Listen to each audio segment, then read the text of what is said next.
इंद्रप्रस्थ में, द्वापर युग में इंद्रप्रस्थ में महाराज पांडव जो थे वो रहते थे। तो जब पांडव रहते थे तो ये पांडव जो थे ये महाराज पांडु के पुत्र थे। एक तो प्रमाण ये मिला है कि महाराज कुंती के जो 5 पांडव हुए थे, ये पांडव जो थे ये भगवान के वरदान से हुए थे, क्योंकि पांडु जो थे ये इनकी मृत्यु श्राप से हो गई थी। श्राप से पांडु की मृत्यु हो गई थी। और जब पांडु की मृत्यु हो गई थी तो पांडु की 2 पत्नी थी, एक कुंती और एक माद्री। ध्यान रखना, पांडु की 2 पत्नी थी, एक का नाम था कुंती, एक का नाम था माद्री। तो पांडु को महात्मा जी का श्राप लगा था, तो पांडु जो थे वो महाराज उनकी तो मृत्यु हो गई। जब पांडु की मृत्यु हुई तब उस समय न तो संतान कुंती के थी न संतान माद्री के थी। तो जब एक भी महाराज नारी की कोई भी संतान नहीं थी तो इन दोनों को, माद्री को और कुंती को, ये वरदान था कि तुम जिस भी परमात्मा का, जिस भी देवता का आह्वान करोगी वही देवता तुम्हारे यहाँ पुत्र बन करके आ जाएंगे। तो माद्री ने और कुंती ने जब देवताओं का आह्वान किया तब महाराज ये 5 पांडव हुए। तो जब 5 पांडव हुए और इधर हस्तिनापुर में धृतराष्ट्र जो थे उनके घर में 100 बालकों ने जन्म लिए जो कौरव कहलाए। तो जब धृतराष्ट्र जो थे ये महाराज जन्म से अंधे थे। तो जब जन्म से अंधे थे तो अंधा व्यक्ति जो होता है वो राज्य चला नहीं सकता है। तो उसी समय परीक्षित महाराज, सूत जी महाराज ने 88,000 ऋषियों से कहा है कि हे ऋषियों, आज पांडु के और धृतराष्ट्र के पिता थे जिनका नाम था विचित्रवीर। तो विचित्रवीर ने अपना जो शासन था वो महाराज पांडु को दे दिया था। पांडु जब मर गए तो फिर शासन आया धर्मराज युधिष्ठिर के पास, क्योंकि पांडवों में सबसे बड़े युधिष्ठिर थे।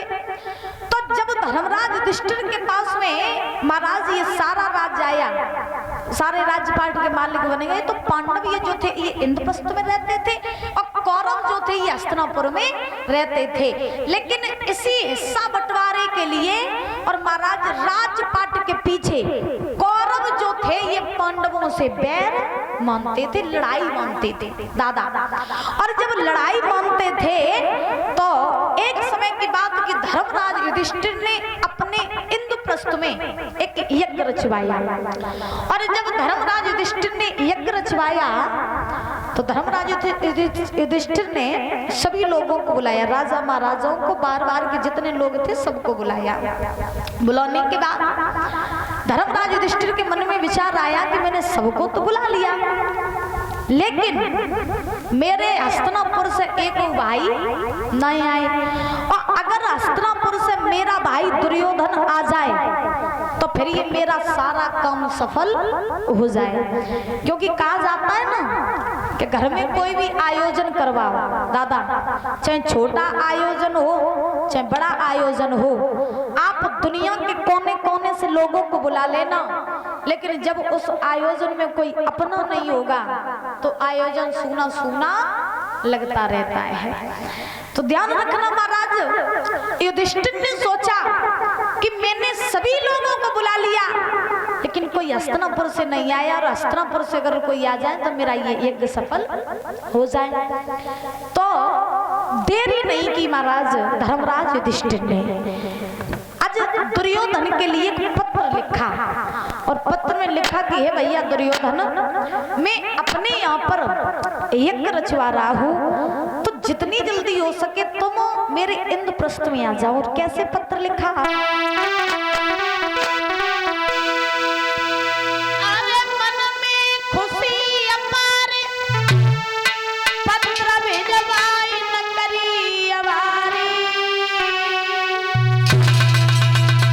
दुर्योधन को बुलवाए बेटी के कर रहे थे मैया।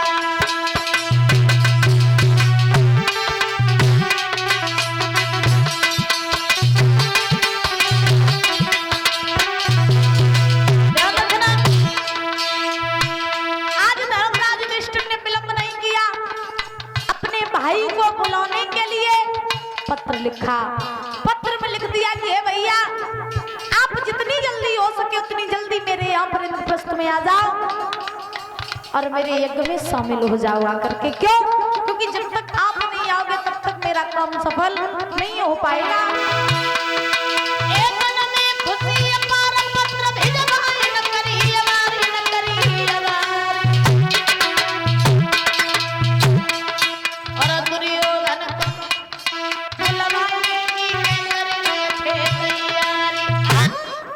हम यज्ञ रहे रचवाए मिलो तुम आए वीर बलधारी। एक दूत गयो विजवाए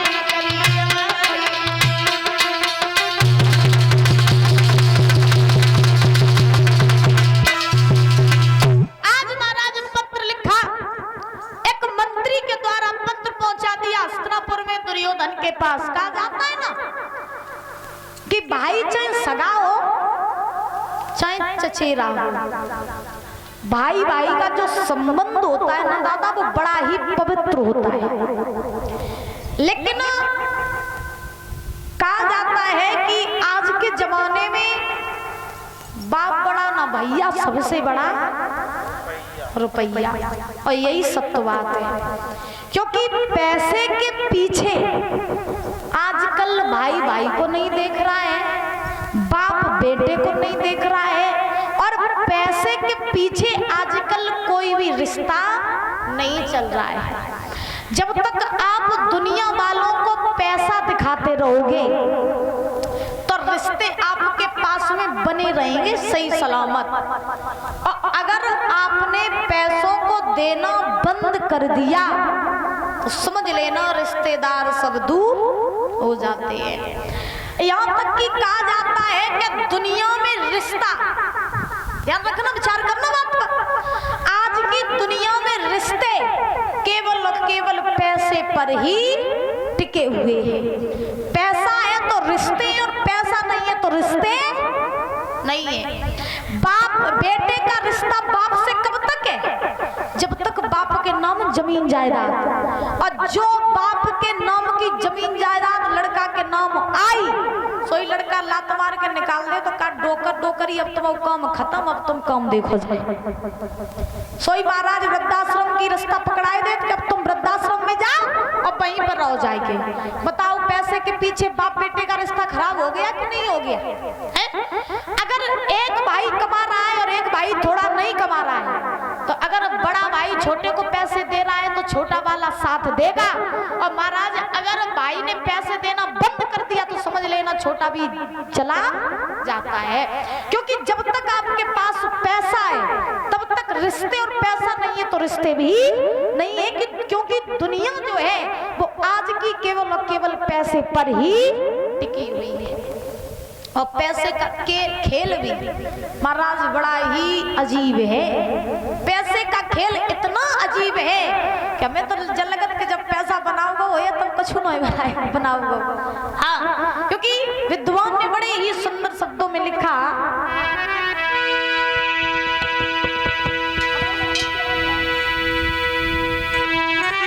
बड़े सुंदर शब्दों में लिखा, गौर करना शब्दों पर, कि पैसा की लीला कैसी है दादा। कि प्रभु तेरी माया का और ये खेल कैसा, और जमाने को पागल बना देता पैसा।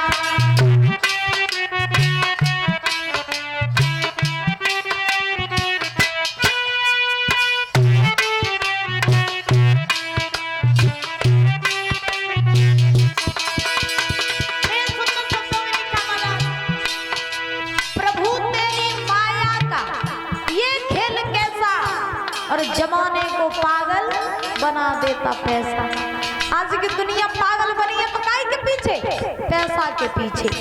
आजकल के रिश्ते खराब हो रहे हैं किसके पीछे? पैसे के पीछे। सुनो,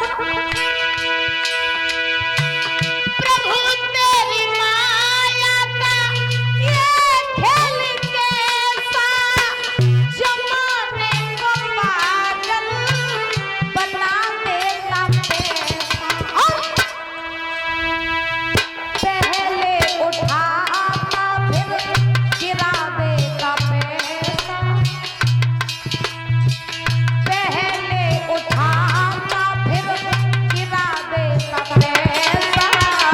जमाने को पागल बना देता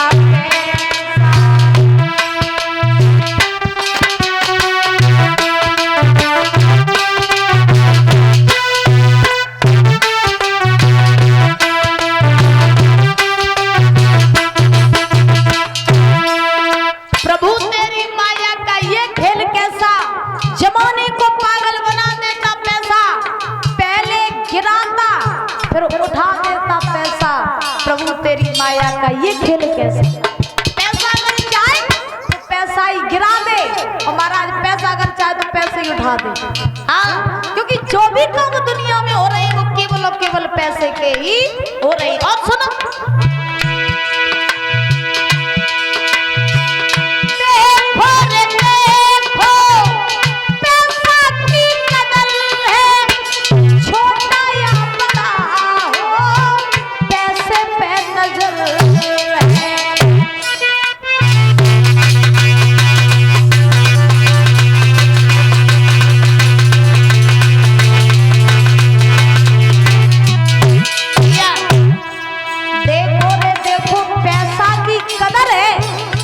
छोटा या बड़ा हो सबकी पैसे ही पे नजर है। अगर 5 साल के बच्चे को अगर आप पैसा दिखाइयो तो वो आपको कम करिए, और भाई अगर पैसा नहीं दिखाइयो तो वो महाराज भगो चलो जैसे। तो चाहे 5 साल का बच्चा हो गए चाहे 50 साल के हो गए, नजर काय पे है केवल और केवल पैसा पे। सुनो,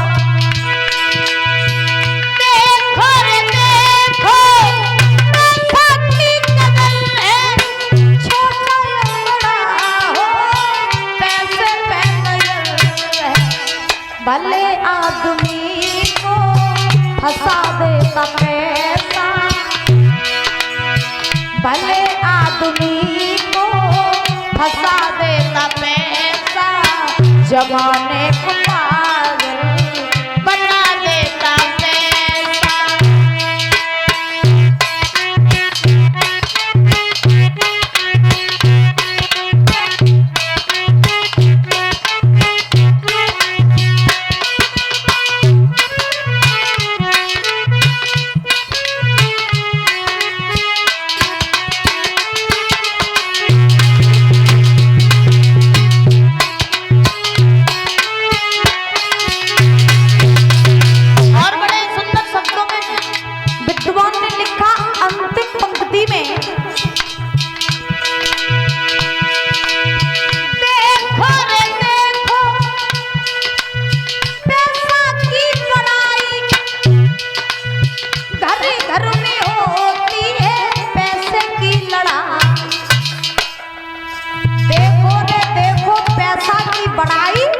और घर घर में होती है पैसों की लड़ाई।